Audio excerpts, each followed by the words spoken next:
స్వామి ఆయన ఉన్నాడు, ఆయన డాక్టరు, ఆయన 4 గోళీలు వేసుకొని బతికే ఉంటాడు, ఆయన ఎడబోతాడు. కానీ పార్టీలోంచి పోయాడు, ఏం పర్లేదు, పోతే పోయాడు. కానీ ఇప్పుడు విచిత్రం ఏంటంటే రాష్ట్రంలో పరిస్థితి ఎంత విచిత్రంగా ఉందంటే 10 మంది మన వాళ్ళు ఎమ్మెల్యేలు పోయారు. మరి టీవీ వాళ్ళు పోయి అడుగుతున్నారు ఏ పార్టీలో ఉన్నావా.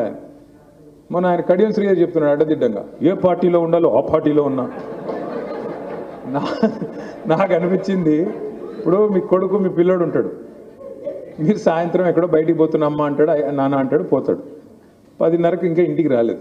మీరు ఫోన్ చేశారు, అరే ఎక్కడున్నారా అని అడిగారు. నేను ఎక్కడుండాలో అక్కడే ఉండా అన్నాడు అనుకో. దవడ మీగలు ఒకటి పీకాలనిపించదు. ఇలా అతి తెలివి ఎక్స్ట్రా యాక్టింగ్లు. పోతే పోయారు, చెప్పిసావచ్చు కదా, అంత భయం ఎందుకు? చెప్పు దమ్ముంటే నేను పోయాను కాంగ్రెస్లోకి, ఎదుర్కొంటా ఉప ఎన్నికని మొగాడు అయితే రా చూసుకుందాం భద్రాచలంలో. ఇంత భయం ఎందుకు? ఇంత భయం ఎందుకు రాజకీయంలో? ఇంత భయం ఎందుకు? నిజంగానే మీరు పొడిస్తే 22 నెలల్లో అంత పోటుగాళ్ళు అయితే రా. రేవంత్ రెడ్డి అంత పోటుగాడు కదా, మరి ఎన్నికలకి ఎందుకు భయపడుతున్నావు? సర్పంచ్ ఎన్నికలు పెట్టాలంటే భయం, జెడ్పీటీసీ పెట్టాలంటే భయం, ఉప ఎన్నికలు ఎదుర్కోవాలంటే భయం.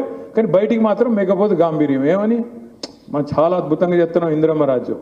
మరి అంతుంటే రా, ఎవడొద్దనండి, నిన్ను 10 మందిని రాజీనామా పెట్టించు, లేదా స్పీకర్తో డిస్క్వాలిఫికేషన్ చేయించు, డ్రామాలు బంద్ చేయి.